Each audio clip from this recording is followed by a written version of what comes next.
You know, when we talk about living a long, healthy life, our minds almost always jump straight to diet and exercise, right?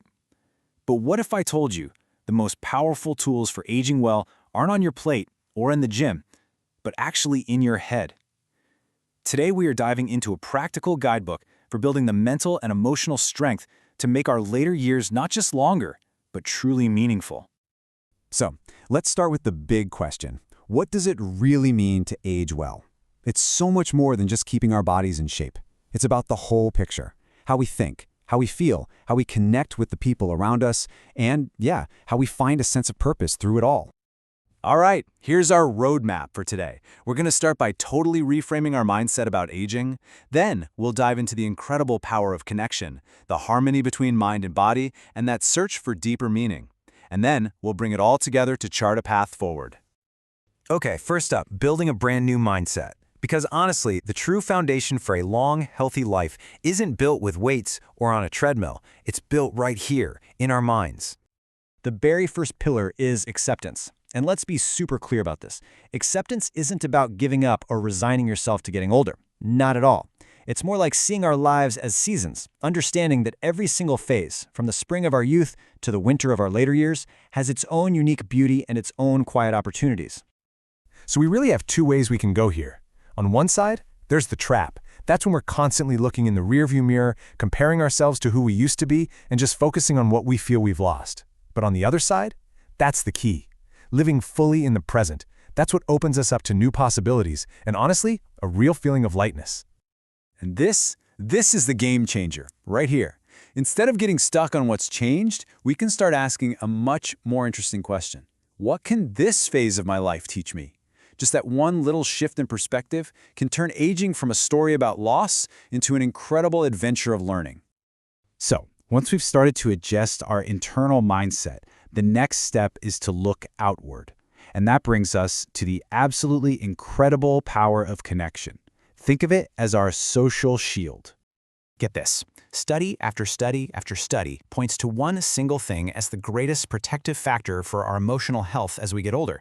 And no, it's not some fancy supplement or a miracle diet, it's strong social bonds. Seriously, isolation is the real enemy here, and connection is our greatest defense. And the best news is, staying connected doesn't have to be some monumental effort.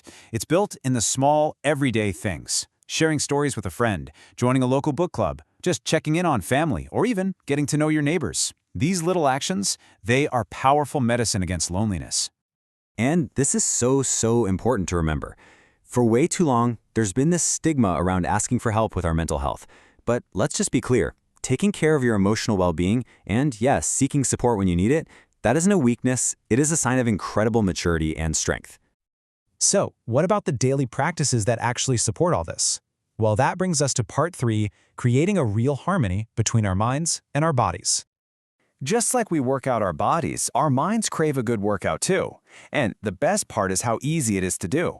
I mean, reading a book, jotting down some memories, trying to learn a new language, or even just tackling a tough crossword puzzle. All of these things are like personal training for your brain, keeping it sharp and agile. And of course, the mind and body are a team. They're totally connected. But the key word here is gentleness. This isn't about punishing workouts or restrictive diets. It's about finding a nice, pleasurable rhythm with things like light walks, stretching, good food, and solid sleep. It's all about treating your body with kindness. Okay, with that healthy mindset and some good daily habits in place, we can now go a little deeper. Let's talk about finding what truly gives our lives a sense of meaning and purpose. You know, that word purpose can feel so huge and kind of intimidating, right? But the great thing is we can break it down into really simple, doable things. It can be as small as taking care of a houseplant, helping out a neighbor, creating a little something with your hands, or sharing a story. Purpose isn't some giant goal out there. It's found in these small, everyday acts. And you know, within this search for meaning, we find something really profound. The realization that your own life story is your most valuable asset. It's your unique, unrepeatable, and powerful legacy. So valuing your story means looking back on your whole journey, not just the highlight reel, but the tough parts too, with a real sense of kindness. This isn't about getting stuck in the past. It's about drawing strength from everything you've been through and taking real pride in the resilient person you've become. So we have all the pieces. We have this amazing psychological toolkit. Now let's bring them all together. How do we actually use these ideas to walk our own path forward? Look, if there is one thing, just one thing you take away from all this, I hope it's this. Aging well isn't some destination you suddenly arrive at. It's a path you walk, day by day. It's the sum of all the small, mindful choices we make to care for ourselves, to connect with others, and to keep looking for meaning right where we are. So I'll leave you with this final thought. A question, really. After everything we've talked about, what's one small choice you can make right now, today, to honor the amazing person you are and the person you are still becoming?